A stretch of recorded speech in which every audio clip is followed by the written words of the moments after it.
ಅವ್ರಿಗೆಲ್ಲ ಇವಾಗ ಪ್ರಶ್ನೆ ಆಗ್ಬಿಟ್ಟದೆ.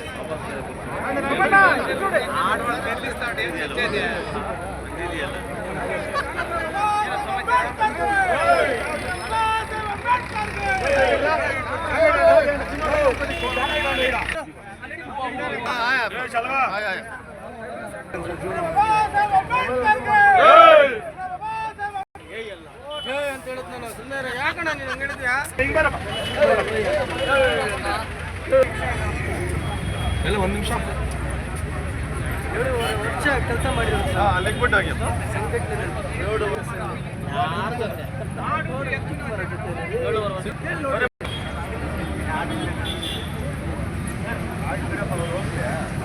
ಮೇಡಮ್ ಕಾಣಿಸ್ತಾ ಇದೆ. ಡಾಕ್ಟರ್ ಬಾಬಾ ಸಾಹೇಬ್ ಅಂಬೇಡ್ಕರ್ಗೆ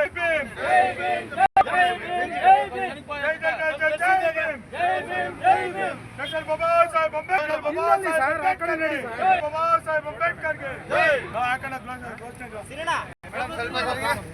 ಬನ್ನಿ ಸರ್. ಸರ್ ದಯವಿಟ್ಟು ನೋಡಿ, ನೀವು ಮುಂದ್ಗಡೆ ಹೋಗ್ತಾ ಇದ್ದೀರಾ, ಹಿಂದ್ಗಡೆ ಬಂದ್ಬಿಡಿ. ಎಲ್ರಿಗೂ ಅವಕಾಶ ಮಾಡ್ಬಿಡಿ.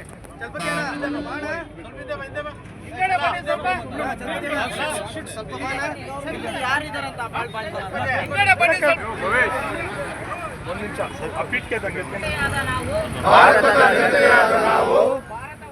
ಭಾರತವನ್ನು ಸಾರ್ವಭೌಮ ಸಮಾಜವಾದಿ ಧರ್ಮನಿರಪೇಕ್ಷ ಪ್ರಜಾಸತ್ತಾತ್ಮಕ ಗಣರಾಜ್ಯವನ್ನಾಗಿ ರೂಪಿಸುವುದಕ್ಕಾಗಿ ಭಾರತದ ಎಲ್ಲಾ ಪ್ರಜೆಗಳಿಗೆ ಸಾಮಾಜಿಕ ಆರ್ಥಿಕ ಮತ್ತು ರಾಜಕೀಯ ನ್ಯಾಯವನ್ನು ವಿಚಾರ ಅಭಿವ್ಯಕ್ತಿ ನಂಬಿಕೆ ಧರ್ಮ ಮತ್ತು ಉಪಾಸನೆಯ ಸ್ವಾತಂತ್ರ್ಯವನ್ನು ಸ್ಥಾನಮಾನ ಮತ್ತು ಅವಕಾಶಗಳ ಸಮಾನತೆಯನ್ನು ದೊರೆಯುವಂತೆ ಮಾಡುವುದಕ್ಕಾಗಿ ವ್ಯಕ್ತಿ ಗೌರವ ದೇಶದ ಏಕತೆ ಮತ್ತು ಸಮಗ್ರತೆಗಾಗಿ ಎಲ್ಲರಲ್ಲಿ ಭ್ರಾತೃತ್ವ ಭಾವನೆಯನ್ನು ಮೂಡಿಸುವುದಕ್ಕೆ ದೃಢ ಸಂಕಲ್ಪ ಮಾಡಿ ನಮ್ಮ ಸಂವಿಧಾನ ಸಭೆಯಲ್ಲಿ 1949ನೇ ಇಸವಿಯ ನವೆಂಬರ್ ತಿಂಗಳ 26ನೇ ದಿನದಂದು ಈ ಸಂವಿಧಾನವನ್ನು ನಮಗೆ ನಾವೇ ಅರ್ಪಿಸಿಕೊಂಡು ಅಂಗೀಕರಿಸಿ ಶಾಸನವಾಗಿ ವಿಧಿಸಿಕೊಂಡಿದ್ದೇವೆ.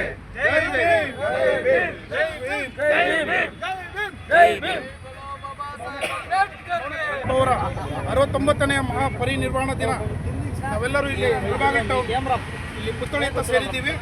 ಈಗ ಮಹಾನುಭಾವನಿಗೆ ನಾವೊಂದು 2 ನಿಮಿಷ ಮೌನಾಚರಣೆ ಮಾಡಬೇಕಂತ ವಿನಂತಿ.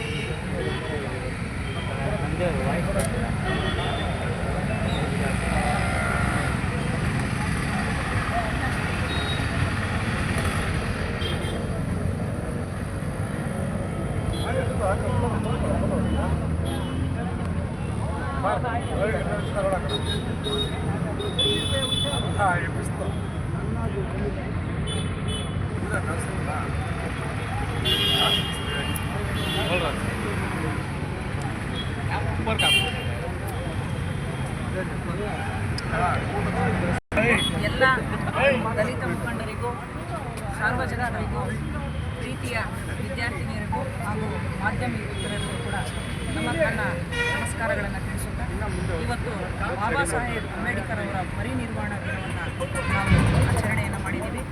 ಅದೇ ಒಂದು ಸುಸಂದರ್ಭದಲ್ಲಿ ನಾವೀಗ ಸಂವಿಧಾನದ ಪೀಠಿಕೆಯನ್ನು ಕೂಡ ಪ್ರತಿಜ್ಞೆಯನ್ನು ಕೂಡ ನಾವಿಲ್ಲಿ ಸ್ವೀಕಾರ ಮಾಡಿರ್ತೀವಿ. ಪೀಠಿಕೆಯನ್ನು ಪ್ರಸ್ತಾವನೆಯನ್ನು ನಾವಿಲ್ಲಿ ಓದಿದ್ದೀವಿ.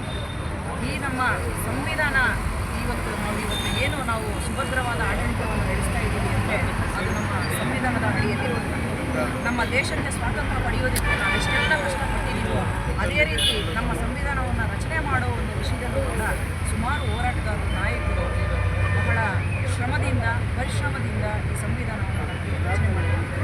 ಅದರಲ್ಲೂ ಕೂಡ ನಮ್ಮ ಯಶಸ್ವಿ ನಾಯಕರಾದ ಡಾಕ್ಟರ್ ಬಾಬಾ ಸಾಹೇಬ್ ಅಂಬೇಡ್ಕರ್ ಗರುಡ ಸಮಿತಿಯ ಅಧ್ಯಕ್ಷರಾಗಿದ್ದು ಹಲವಾರು ದಿನಗಳ ಕಾಲ ಇದಕ್ಕೆ ಶ್ರಮಿಸಿ ಅವರ ಒಂದು ಜೀವನವನ್ನೇ ಇದಕ್ಕೆ ಮುಡಿಪಾಗಿಟ್ಟು ಉತ್ತಮವಾದಂಥ ಜಗತ್ ಪ್ರಸಿದ್ಧಿಯಾದಂಥ ಉತ್ತಮ ದೊಡ್ಡ ಪ್ರಜಾಪ್ರಭುತ್ವ ಇರ್ತಕ್ಕಂಥ ದೇಶಕ್ಕೆ ಸಂವಿಧಾನವನ್ನು ನಮಗೆ ರಚನೆ ಮಾಡಿಕೊಂಡಿದ್ದಾರೆ.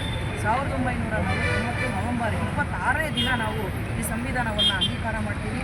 1920 ಜನವರಿ 26ರಂದು ಜಾರಿಗೆ ಸೊ ಈ ಒಂದು ಅದ್ಭುತವಾದಂಥ ಕೈ ದೀವಿಗೆ ಇದು ಇವತ್ತು ನಮ್ಮ ರಾಜ್ಯಾಂಗ ಶಾಸಕಾಂಗ ಕಾರ್ಯಾಂಗ ನ್ಯಾಯಾಂಗ ಯಾವ ರೀತಿ ಕೆಲಸ ಮಾಡ್ತಾ ಇದೆ, ಸುಭದ್ರವಾದಂಥ ಆಡಳಿತ ಯಾವ ರೀತಿ ಕೊಡಬೇಕು, ಜನಸಾಮಾನ್ಯರೇ ಯಾವ ರೀತಿ ಹಕ್ಕುಗಳನ್ನು ಮತ್ತು ಕರ್ತವ್ಯಗಳನ್ನು ಈ ಎಲ್ಲದರ ಅಡಿಯಲ್ಲಿ ಯಾವ ರೀತಿ ಸರ್ಕಾರ ಸುಭದ್ರವಾಗಿ ಆಡಳಿತ ನಡೆಸಬೇಕು ಇದೆಲ್ಲದರ ಒಂದು ಕೈದೀವಿಗೆ ನಮ್ಮ ಸಂವಿಧಾನ ಸೊ ಇಂಥ ಸುಭದ್ರವಾದಂಥ ಸಂವಿಧಾನದ ಉತ್ತಮವಾದಂಥ ಸಂವಿಧಾನವನ್ನು ರಚನೆ ಮಾಡಿಕೊಂಡಂಥ ರೀತಿ ನಮ್ಮ ಬಾಬಾ ಸಾಹೇಬ್ ಅಂಬೇಡ್ಕರ್ ಈ ಒಂದು ಕ್ಷಣದಲ್ಲಿ ನಾವು ಅವರ ಸಾಧನೆಗಳನ್ನು ಮತ್ತೊಮ್ಮೆ ಮೇಲ್ಕಾಗ್ತಾ ಅವರ ಒಂದು ಆದರ್ಶದ ಹಾದಿ ಅವರ ಒಂದು ಆದರ್ಶ ನಡೆಗಳನ್ನು ನಾವೆಲ್ಲರೂ ಕೂಡ ಗೌರವಿಸಬೇಕು.